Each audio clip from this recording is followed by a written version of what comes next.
I don't get to play parts, so I show my full range. And he did this face. And I just thought he was a complete spastic. It was really awkward, and I said, right, I'll write you something. And then, that's enough, Al. Let's go. Cool. Anyway, yeah, so I came from East of Eden based in the Trask brothers, Caleb and Trask. And it kind of spanned from there, and I decided that I'd act in it because I didn't think anyone else was good enough. And then it came from also watching Paris, Texas and so forth, and then it kind of evolved because all the actors in it were people I worked with as an actor in a film, so people I trusted and I knew they were good. And then when I got certain people involved, it meant it could evolve. And then same with music and so forth, so scenes are written according to who was going to be in it. And that, in a 10-minute nutshell, is a bit about the film, and I've told you nothing about the plot. Sure. Part of the reason I haven't really want to tell too much of the plot is because it is actually it's very simple, but it's also got an awful lot of subplots going on, which actually make it quite grand on a scale of things. And I don't want to give out one or two things about it because it kind of takes away, because it is in terms from a story point of view, there's quite a contrast and these quite beautiful leaps where it goes from a story point of view, and it really is quite interesting. And I almost feel it's one of those films that, like if you've ever sat down and watched Paris, Texas, or Three Colours Red, or kind of like French cinema, and you don't know what the story is, it's almost more interesting than when you kind of go into like a Hollywood film and go, great, the guy does this, and he kind of robs an envelope and does this, and someone saves him, and you know where it's going. This film, I think, will be more interesting to people when they don't know where it's going to go, and then also you're not sure which characters are going to come back and going to float through, because there's some wonderful sub-characters in it. And that's why I don't want to tell you. But it's very, very good. Is it my go? Okay. Talks, doesn't he? That's how you get people to do it. You say you direct, you wear them down. I'm wrecked. Who's got a question? Yes. Are you planning some other projects together? Jeez. Well, let's finish this one first. We only finished shooting this about 8 hours ago. Yes. Yes is the answer. We probably will. Me and Owen, although I don't tell him this very often, we actually have a music, please. So I said to Owen one day, I said, Owen, I've really enjoyed these last few months working with you. Will you marry me?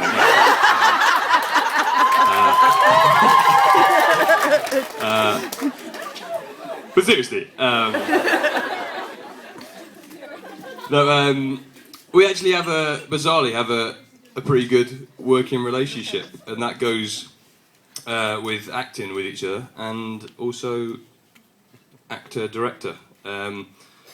He's a talented fella, this lad, and it's good to work with someone that sort of believes in you. What am I saying? Don't play the guitar, not yet.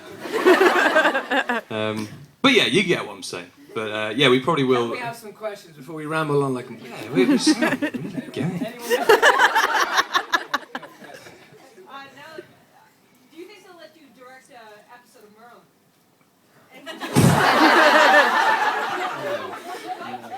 I would love to, but it'd be a very different show. I'll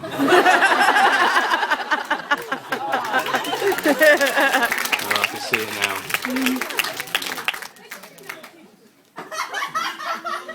What? Just be naked, like all the time. Yeah, because that's our choice. You're not far wrong, actually. I'm not gonna lie to you. No, not just us. I mean, like in general, would be there'd be loads of stuff. I mean, there is a. How many people are under the age of 15 here that say stuff? Do we have anyone under the age of 15? That's a no. Fucking amazing. So, there's 2, there's 3. Okay, I'm gonna stop now. Yeah, it wouldn't be a kid show. Next question. Yes, Lady in the Blue. To be honest with you, I actually finished writing it about 3 weeks ago.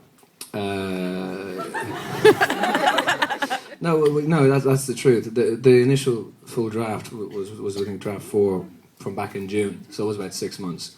But then I kind of rewrote scenes and changed things, and then also because Tom, here's a new scene, by the way. I think what was before we started shooting, we were on draft 4, and then with all the different changes stuff, I think we ended up on draft 17. But that's because the film, as we made it, like because we did the first block in the summer, didn't we? We had an off week from Merlin. Just.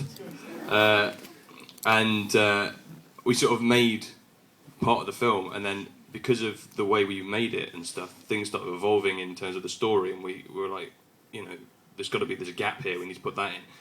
So things got added. So it literally was a few weeks ago that it kind of that was it. That was what was going to be shot, and that's what we did. So yeah, but the first initial draft you probably shot, you wrote in what? Yeah, I was going to say it wasn't very long. Yeah, 4 or 5 months. It wasn't very good. That's why it's rewritten a lot of times. Like, oh, this is crap. No, it was rewritten because there's a lot of actors that came on board, like Jack Rayner, who's doing a Spielberg film at the moment since they did Cold. I don't meant to say that. Anyway, but he's brilliant, and there's a lot of people in the film who are genuinely brilliant and who are much better than we are. And like Liam Carney and all these other people, and because when they came, it meant that you could actually write stuff according to the characters because of how they played stuff, and it kind of allowed the story to evolve in different ways, and that was the beauty of it.